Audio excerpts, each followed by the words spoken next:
মাননীয় প্রধানমন্ত্রী দেশনেত্রী শেখ হাসিনার স্বপ্নের উত্তর নিরন্তর অক্লান্ত পরিশ্রমের ফসল সার্বজনীন পেনশন স্কিম এবং আজকের এই স্কুল রেজিস্ট্রেশনের শ্রদ্ধাভাজন সভাপতি পিতা সুবোধ আওয়ামী লীগের সংগ্রামের সভাপতি বীর মুক্তিযোদ্ধা সরকার ভাই উপস্থিত আছেন পিতা সুবোধ সম্মানিত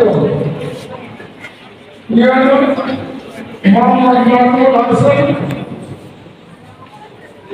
উপস্থিত আছেন আমাদের জেলা আওয়ামী লীগের সংগ্রামী সভাপতি ডক্টর আব্দুল মোহাম্মদ জয়ের সহ পিতা সুবোধ উপজেলা প্রশাসনের নেতৃবৃন্দ, পুলিশ প্রশাসনের নেতৃবৃন্দ, আর বিশেষ করে আওয়ামী লীগের উদ্যোগে আজকের যে আয়োজন এবং সার্বিকভাবে ইউনূস সাহেবের সার্বিক তত্ত্বাবধানে আজকের অনুষ্ঠানে আমার আওয়ামী লীগের প্রিয় নেতৃবৃন্দ, সহযোগী সংগঠনের নেতৃবৃন্দ, সদস্যবৃন্দ, নির্বাচিত চেয়ারম্যান, নির্বাচিত মেম্বারবৃন্দ এবং নির্বাচিত প্রতিনিধিবর্গ এবং আমার সামনে উপস্থিত আমার প্রিয় সাংবাদিক ভাই ও সবাইকে আসসালামু আলাইকুম ওয়া রাহমাতুল্লাহ। প্রিয় ভাই বোনেরা, জাতির পিতা বঙ্গবন্ধু শেখ মুজিবুর রহমান হাজার বছরের এই বাঙালিকে 23 বছরের সংগ্রাম শেষের দিকে আমাদের স্বাধীনতা দিয়েছিলেন। আজকে আমি গভীর শ্রদ্ধা করে স্মরণ করি সর্বকালের সর্বশ্রেষ্ঠ বাঙালি স্বাধীনতার মহান স্থপতি জাতির পিতা বঙ্গবন্ধু শেখ মুজিবুর রহমানকে 15 আগস্ট বিগত সকল শহীদদেরকে 30 লক্ষ শহীদ, 2 লক্ষ নির্যাতিত মা বোনকে, প্রিয় মুক্তিযোদ্ধা ভাই এবং বোনেরা, বঙ্গবন্ধুর হত্যার পরে দীর্ঘ 20 বছর পর বঙ্গবন্ধু কন্যা আজকে পঞ্চমবারের মতো রাষ্ট্রীয় ক্ষমতায় এসেছেন। তিনি এসে প্রমাণ করেছেন বাংলাদেশের জনগণ, বাংলাদেশের জনগণের অর্থনীতি, বাংলাদেশের জনগণের সমাজ সেবা সবকিছুই আওয়ামী লীগের কাছে নিরাপদ। জননেত্রী শেখ আমরা যেমন উন্নয়ন অগ্রগতি সমৃদ্ধির পথে এগিয়ে চলেছে, আমরা আজকে মধ্যম আয়ের দেশে পরিণত হয়েছে। 2041 সালে একটি উন্নত সমৃদ্ধ বাংলাদেশের কথা ভাবছি। সেই সঙ্গে তাল মিলে আমরা আমাদের জীবনকে সুরক্ষা করতে চাই।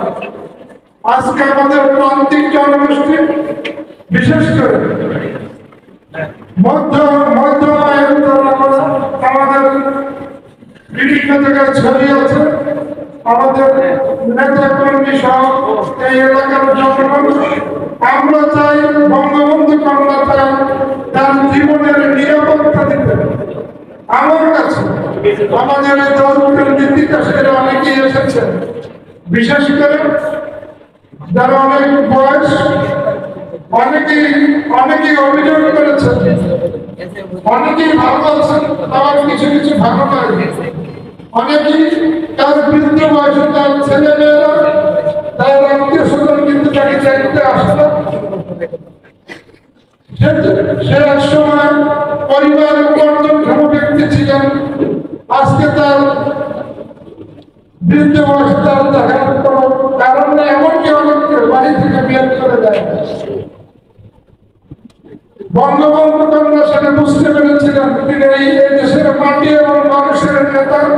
তিনি বাংলাদেশের এমন কোন প্রান্ত নাই যেখানে যান নাই।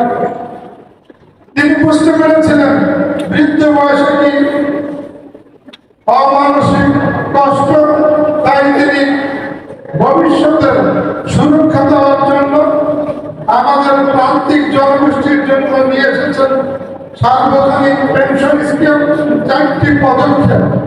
আমি মনে করি যে একটু আগে আমাদের ইউনো সাহেব এবং অন্যান্য বক্তা এবং আমাদের ভেটেরিনারি সার্জন বিশেষভাবে ব্যাখ্যা করেছেন, তাই আমি সেই ব্যাখ্যায় যাব না। আমি চাই, আমরা চাই বঙ্গবন্ধু কন্যা বিশেষ করে চান তিনি তার জনগণের নিরাপত্তা চান, সুরক্ষা চান। তাই আপনাদের প্রতি আমাদের অনুরোধ, আপনারা এই পেনশন স্কিমের স্পট রেজিস্ট্রেশনের মাধ্যমে আপনারা প্রমাণ করবেন দাউদকান্দির তিতাস এবং দাউদকান্দি কুমিল্লাতে 1 নম্বরে প্রমাণ স্কিমে আমরা প্রথম। আজকে আমরা জনগণের কাছে যাচ্ছি, এমন সময় আসলে হয়তো 5-7 বছর পরে জনগণ এই পেনশন স্কিমের দিকে আসতে চাইবে ভবিষ্যতের সুরক্ষার জন্য। তাই আজকে এই উদ্যোগ আমি মনে করি একটি ইতিহাসের জন্য মাইল ফলক হিসেবে থাকবে। আমি আমাদের সকল নেতা কর্মী, আওয়ামী লীগের সভাপতি, সাধারণ সম্পাদক, আওয়ামী লীগের উপজেলা কমিটি, ইউনিয়নের চেয়ারম্যান এবং ইউনিয়নের প্রেসিডেন্ট সেক্রেটারি, ওয়ার্ড আওয়ামী লীগের প্রেসিডেন্ট সেক্রেটারি সহ সহযোগী সংগঠনের প্রেসিডেন্ট সেক্রেটারি সহ আমাদের প্রত্যেকটি পর্যায়ে পর্যন্ত আমাদের নেতা কর্মীদেরকে অবশ্যই এই স্পট রেজিস্ট্রেশন করে আগামীতে সুরক্ষা রাখতে হবে এবং অন্যদেরকে এই সুরক্ষার আওতায় নিয়ে আসার আমি আহ্বান করব। সবশেষে আবার আমাদের প্রিয় নেত্রী বঙ্গবন্ধু কন্যা এই যে বিশাল উদ্যোগ, এই উদ্যোগকে আমরা স্বাগত জানাই। ভবিষ্যতে আমাদের পরিবারকে নিশ্চিত জীবনের নিশ্চয়তা দিতে চাই। সেই কথা বলে আগামীতে আমরা এই তিতাসকে একটি মডেল উপজেলায় রূপান্তরিত করার জন্য সদস্যকে কথা হয়েছে।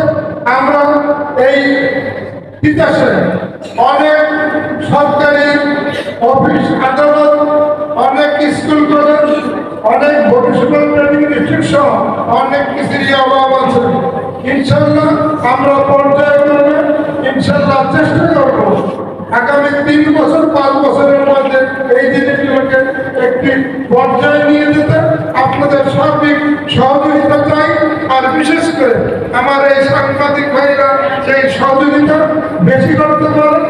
আর এই কথা বলে আবার বাংলাদেশ আওয়ামী লীগ তিতাস উপজেলার যে উদ্যোগ এবং প্রশাসনের বিশেষ করে ইউনো সাহেবের সহযোগিতা এবং আমাদের আওয়ামী লীগের আগমন সকল নেতৃবৃন্দ, আজকে আমি ধন্যবাদ জানাই আমাদের মহিলা বোনদেরকে।